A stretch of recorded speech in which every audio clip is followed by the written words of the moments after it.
Any pound of nitrogen that's running from the field is an economic loss. And fertilizers are not cheap. So when you're adding into a large acreage, we want to make sure that that nutrient stays in the field. So we need to give farmers better tools.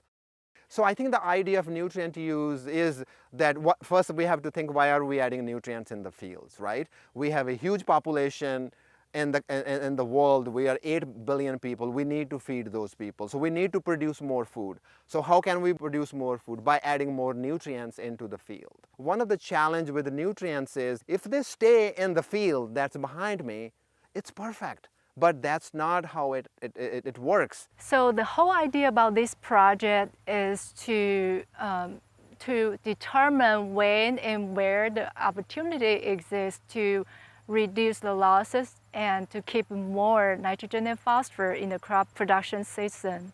What you're looking behind me is actually a huge study catchment. It's about 150 acres. There are a lot of interesting things in this site going on. On one field, there is actually corn going on. There is a soybean going on. There's alfalfa because this is also a dairy farm. And usually there is a rotation. This is a no-tillage system. It's also cover crops. So in some ways, this is actually ideal. Like, you know, we spend a lot of time and energy in the state of Maryland to talk about cover crops, and most of our farmers are very progressive. They already actually are growing cover crops. They're also using no-tillage practice. So in some ways, this is actually a pretty good scenario. It represents the diversity of sort of row crops that you see in Maryland agricultural systems. I want to give thanks to Hughes Center for sort of, looking forward into the future. If there was not Hughes Center money to begin this, we will not be in this project site. We might be in some other site. So in some ways, that money actually has allowed us to be forward in 2 to 3 years into future. For this monitoring station, we have been collecting the data for the past 2 years. And we have been collecting the event for more than 20 events. We have the field monitoring, used some of the field equipment to measure the flow and the rainfall with the high frequency measurement.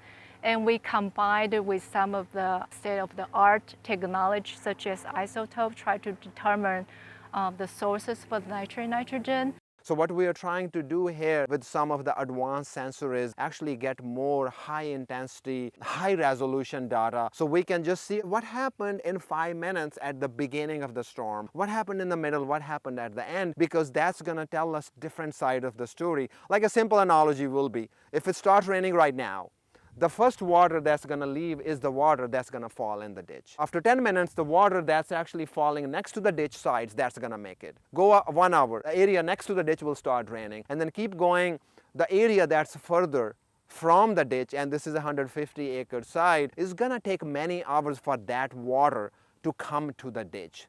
And if we are not capturing enough samples to understand what's happening over a storm event, we are not going to have a good understanding. But with high resolution 1-minute data, we can actually tease out information happening at the different phases of the storm. This is where the watershed begins. Right? So if you're in agricultural watershed, you have an egg field and then you have a drainage ditch. This is where all the flow begins. It goes into this ditch, it goes into a stream, stream goes to a river, river goes to Chesapeake Bay. So this is the sort of the frontier of that work. So what we are trying to figure out here is if we can reduce any pound of nitrogen or phosphorus that's leaving this field from getting into the ditch, we don't have to worry about in the stream, in the creek, and in the Chesapeake Bay.